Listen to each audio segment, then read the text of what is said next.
no Rio de Janeiro, agora se fala muito no BRT da Avenida Brasil. Vai dar um ônibus articulado a cada 10, 15 segundos. Isso é um absurdo total. A questão das barcas, que você colocou muito bem aí, independente da sua proposta de reestatizar tudo, né? Porque a barca foi uma questão até diferente do metrô e da supervia, porque a barca ela foi vendida mesmo, a barca foi vendida. E a barca tem um fato muito interessante, que a primeira concessionária da barca era a 1001. Então, ela não tinha o mínimo interesse de fazer a barca de São Gonçalo para a Praça 15. E por que ela não tinha? Porque a pessoa tem que vir para o Rio de Janeiro, tinha que vir de ônibus, que é o mesmo empresário. Aí, para acabar com isso, fizeram agora, acabou o prazo, passaram a concessão e a CCR ganhou. Quer dizer, ou vende barco ou paga pedágio para o mesmo dono. E as pessoas ficam engarrafadas na Niterói Manilha, na ponte, aqui na Leopoldina, até chegar ao centro. Eu acho que é um dos problemas mais graves que nós temos hoje. A Thelma está aí assistindo a gente, mora perto de mim, mora lá em Jacarepaguá. A 32 quilômetros sendo da cidade, eu venho todo dia aqui para o centro, é 1h30, 2 horas de ida e 1h30, 2 horas para voltar. Aí o que a gente tem que fazer? Eu, pelo menos, faço isso, não sei como é que ela faz, de carro, né? Eu venho de carro. E o que a gente tem que fazer? Se quiser, eu não sei como é que ela vai embora, ou chega aqui, ou eu saio de casa, mas felizmente eu estou aposentado, eu posso sair um pouco mais tarde de casa. E para ir embora, espero das 9 horas, 10 horas, para poder chegar em casa com um pouco mais rápido. Se eu for 6 horas, 7 horas, é 1h30, 2 horas. Né? Então, as pessoas estão... E a gente vê muito, às vezes, pessoas dormindo aí debaixo aí de marquise e tudo, e as pessoas pensam que as pessoas são moradores de rua. Não é verdade. As pessoas não têm, às vezes, condições de pagar uma passagem, ou até não tem horário mais, porque tem um certo horário que o trem para de funcionar. E aí eu queria saber o que você tem de proposta, independente da questão da retomada dessas concessões, que é outro problema muito sério, que todo debate que a gente faz aqui, surge a questão, principalmente dos jovens, que vão para suas festas, às vezes, de madrugada, e não tem como voltar para casa, que não tem condução. Eles vão, mas não tem como voltar, que de madrugada você não encontra mais ônibus. Então, até você colocou aí a questão de todo, eu acho que o Rio de Janeiro é o único estado que todo o transporte está privatizado. Só tem um que não foi ainda, que é o bonde de Santa Teresa, que lamentavelmente, eu fiz parte de uma comissão que apurou o acidente com aquele bonde reformado e tal, que matou uma professora, e nós apontamos a falha, o erro de projeto naquele bonde. Tanto é que tem 7 bondes novinhos lá que não podem operar porque houve um erro de projeto e, surpreendentemente, a mesma empresa ganhou a licitação para fazer mais 14. E, novamente, nós fomos até o governo do Estado pedindo para não fazer o bonde sem projeto. E, mais uma vez, cometer o mesmo erro em que o projeto é feito à medida que vai construindo o bonde. Não é feito um projeto e daí você poder fazer uma licitação, que é uma coisa que nós da engenharia não podemos aceitar, porque a licitação, como é que você pede para construir qualquer coisa e não tem um projeto? Então, cada um pode projetar o que quiser, então os preços, como é que você compara preço? Então, surpreendentemente, uma mesma empresa ganha a licitação e a gente não sabe o que vai acontecer. Então, eu queria escutar de você essas questões, a questão do transporte noturno, essa questão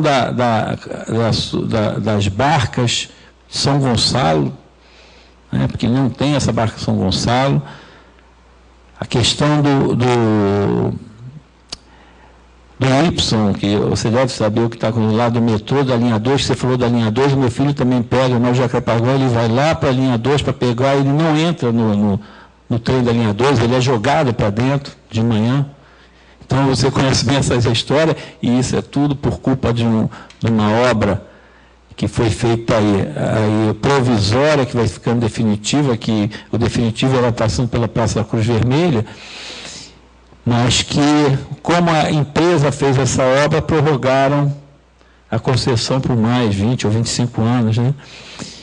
E queria que você comentasse a questão exatamente dessa prorrogação da concessão dos trens e metrôs, onde o principal motivo para você prorrogar um prazo de concessão foi o único que não foi levado em consideração, que é a qualidade do serviço prestado. Então, eu queria que fizesse um comentário sobre esses itens, à medida que você esqueceu algum, depois eu te coloco. Tá ali. Você abordou vários temas com muita propriedade. Eu acho que, com relação à falta de transportes em alguns horários, em algumas regiões, eu acho que por trás disso está o conceito de mercadoria, de lucro, né? Por isso que nós batemos nessa tecla. Serviços essenciais não podem ser mercadoria. Tem que atender ao interesse público, fundamentalmente, né? O interesse dessas empresas de transporte, todas elas, as de ônibus em particular, é andar com os seus coletivos com o maior número de passageiros possível, né? Quando cai o número de passageiros, eles começam a retirar os ônibus de circulação. Isso é uma contradição absoluta entre o interesse coletivo, né, o interesse da coletividade e o interesse particular desses proprietários nesse tipo de serviço. Então, por causa dessa contradição conceitual, né, a gente vai observar uma série de problemas na área de transporte. O trem de Belford Roxo, por exemplo, onde nós estivemos lá no debate, a minha esposa trabalha em Belford Roxo, nós moramos em Maria da Graça, ela trabalha em Belford Roxo. No final de semana a circulação é reduzida, né? Sábado já para mais cedo e domingo já para na parte da tarde. À noite já não, no final da tarde à noite não tem mais o trem. Isso já é de há muito tempo.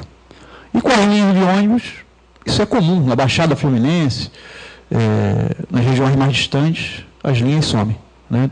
Deu 22 horas, 23 horas, você já não começa a não encontrar uma série de... a ter dificuldade, né, para ir para uma série de destinos. Isso induz o quê? A população a buscar o carro, a buscar o transporte individual, né?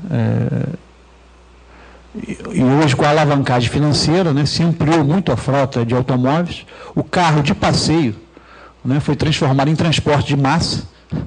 Isso é uma inviabilidade absoluta, né? A frota do Rio de Janeiro já vai a quase 3 milhões caminhando para isso, né? Além de ser carros, ônibus e motocicletas, né, serem altamente poluentes, né, agravando a situação da qualidade do ar nas cidades, né? E o transporte de massa em motocicleta, nós estamos vendo uma verdadeira carnificina. São tantos acidentes, tantas mortes, que não são mais noticiadas, não são manchetes. Elas são diárias nas grandes cidades, né? Isso, inclusive, tem um impacto na previdência social. A maioria dos acidentes com moto são jovens, né, que ou acidentes fatais, né, ou ficam inválidos para o trabalho. Isso está repercutindo na previdência social, né? As empresas estão lucrando muito, né, vendendo aos milhares, né, e a repercussão, mais uma vez, vai ser no setor público, na previdência social. Além de ser uma tragédia humana, né, expor as pessoas a esse tipo de acidente. Me permite só uma... Pois não. Que quando fala nisso aí, eu sempre faço questão de... As pessoas não têm ideia. Você tocou num ponto que as pessoas falam, não, o transporte sobre trilhos ele é caro. Eu já tive a oportunidade de trabalhar numa empresa que constrói metrôs e tudo. Eu sempre perguntava o seguinte: o que é caro? O que você leva em consideração? Porque hoje nas grandes cidades, nas estradas desse país, morrem mais de 140 pessoas por dia no trânsito. E quando tem alguém que morre em algum acidente ferroviário, vira manchete por um ano, né? Então, eu sempre coloco enquanto vale uma vida, né? Então, se tocou num ponto que é fundamental, essa questão, o custo que é, não só para a Previdência Social, mas o custo da vida. Porque é quase um avião por dia que, cheio que morre de pessoas nos trânsitos. Desculpe eu ter... Não, perfeito, a sua observação pertinente, como sempre. Eu tenho até aqui um dado aqui, e esses dados não são muito confiáveis, né, que fala em 46 mil mortos em 2012.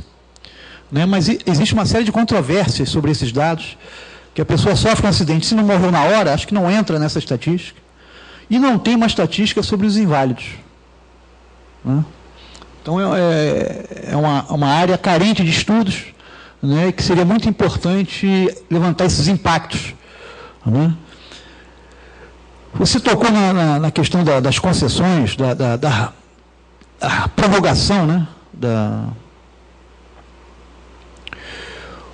O Marcelo Alencar, ele, quando privatizou a Supervia, a concessão estava prevista até 2023. Né? E agora o Cabral prorrogou para 2048. Ou seja, talvez, eu não sei se o Cabral se baseou nos bons serviços prestados aí pela Supervia, né? Ou só se baseou no volume financeiro do apoio às suas campanhas ao governo, ao Senado, etc. Eu acho que essa verdadeira situação de promiscuidade, né, uma orgia, né, entre o capital, né, entre grandes monopólios empresariais e as máquinas políticas instaladas no poder, né, estão na raiz desse problema, dessa prorrogação dessas concessões que estão aí. Né, um verdadeiro escândalo. Né. Eu acho que a nossa opinião do PCB é que essa situação só pode ser enfrentada com uma grande mobilização popular. Não será simplesmente com uma eleição. Né? E por isso, em todos os eventos que nós estamos participando da campanha eleitoral, nós temos dito, não basta votar, é preciso se organizar e lutar. Porque não se enfrenta esse poder econômico sem uma forte organização e mobilização popular. Sem uma tomada de consciência, né, para que consigamos dar um basta nisso tudo. Né? Senão, a cada 2 anos, a 4 anos, nós vamos voltar a discutir os mesmos problemas agravados. Né? Ou seja, as estatísticas vão piorando ano a ano contra os interesses da população. Sabias que teve a questão das barcas, porque a questão da barca de São Gonçalo, que faz parte do contrato, quando foi feito a venda, ou vocês chamam de concessão, mas que as empresas não têm o mínimo interesse. Primeiro era da 2001, agora é da CCR. E no caso de eleito governador, o que fazer para obrigar que essa empresa possa oferecer esse serviço para a população, né? Independente da questão da estatização, tá? Eu acho que a forma de enfrentar essas empresas, nós entendemos que é com a reestatização. Né? Essa política de agências reguladoras, ela já demonstrou que não funciona. Né? O poder econômico se sobrepõe a isso. Né? Tecnicamente, a Baía de Guanabara pode interligar vários municípios, não só São Gonçalo, e vários bairros do subúrbio do Rio, aliviando bastante o fluxo de pessoas, de trânsito nessa região. Eu quero reforçar aqui que nós temos no Rio de Janeiro uma situação onde quase 80% da população está concentrada na região metropolitana. As soluções técnicas, elas existem, são várias. É a expansão da linha férrea, a modernização e expansão da linha férrea, dos trens. Eu lembro aqui que a gente tinha no estado trem até Campos. A integração dessa linha férrea com o metrô de superfície, com o VLT, com o monotrilho, e com o sistema de barcas. E tudo isso pode ser apoiado no sistema de distâncias menores, com micro-ônibus, ciclovias seguras. Não é essa que temos hoje aí, colocando em risco a vida dos ciclistas. Então, as soluções técnicas, elas existem. O problema é político e econômico. É enfrentar o poder econômico. E o poder econômico ele só pode ser enfrentado com organização, com tomada de consciência, com mobilização popular.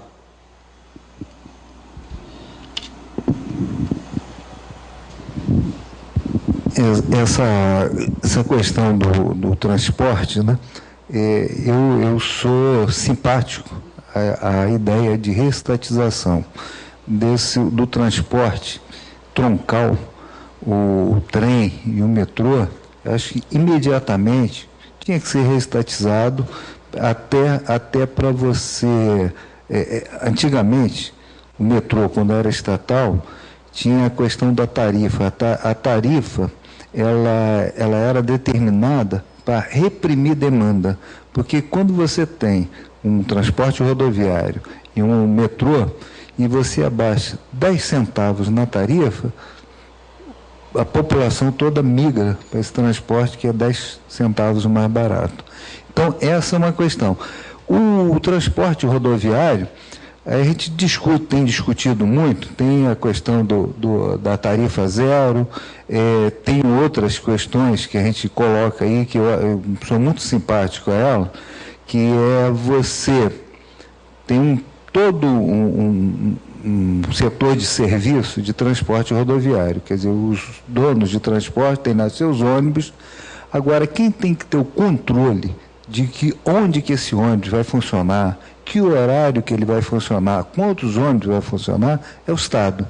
Então, isso já tem uma experiência passada, em São Paulo, quando a prefeita Luísa Erundina, ela iniciou um processo desse, ou seja, a prefeitura, ela remunerava